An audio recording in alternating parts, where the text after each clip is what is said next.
Siguro maraming mag-a-agree dito kung sabihin ko na baka naman kailangan ng magpa-check up sa isang psychiatrist si Senator Raffy Tulfo. Control freak na siya eh.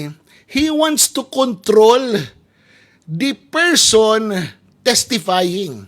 Gusto niya yung sagot kapareho ng nasa utak niya. Gusto niya yung sagot, yung ideal na sagot na gusto niya.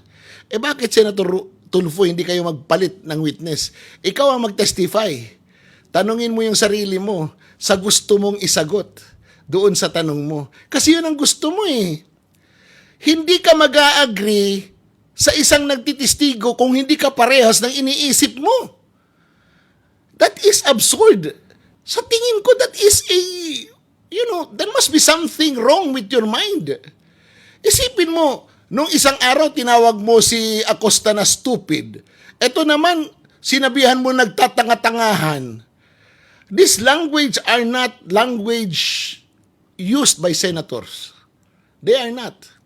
Kahit naiinis ka pa, kahit galit na galit ka na, kahit alam mo nagsisinungaling, you should behave and be an example to everyone.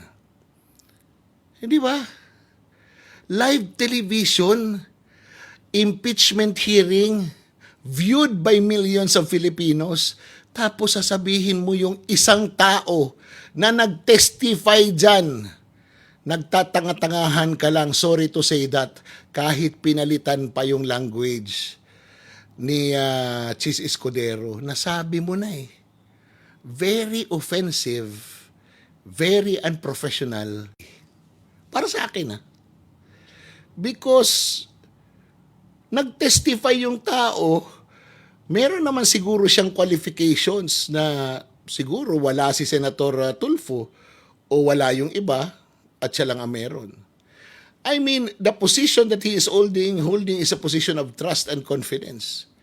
And he has the right to say those words and to answer na sa pagkakaalam ko, nung panahon na yon, ganun ang gagawin. Diba?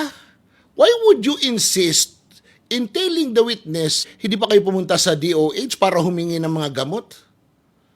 Confidential nga ni, diba? Bakit hihingi ng gamot ang isang case officer para dalhin doon sa kanyang asset? Baka naman may sakit talaga. Inilagay na medicines para pambili ng medisina doon habang ginagamot. Hindi yung mag-o-order ka pa sa bureaucratic system ng government. Di ba? Para ipa-deliver doon. There are too many reasons for doing that, Raffy Tulfo. And what is on your mind is not one of them. Magpatingin ka na sa psychiatrist. It is very dangerous. Nangangarap ka pa naman maging pangulo. Pag hindi mo makuha yun, baka matuluyan ka. Sayang ang katok.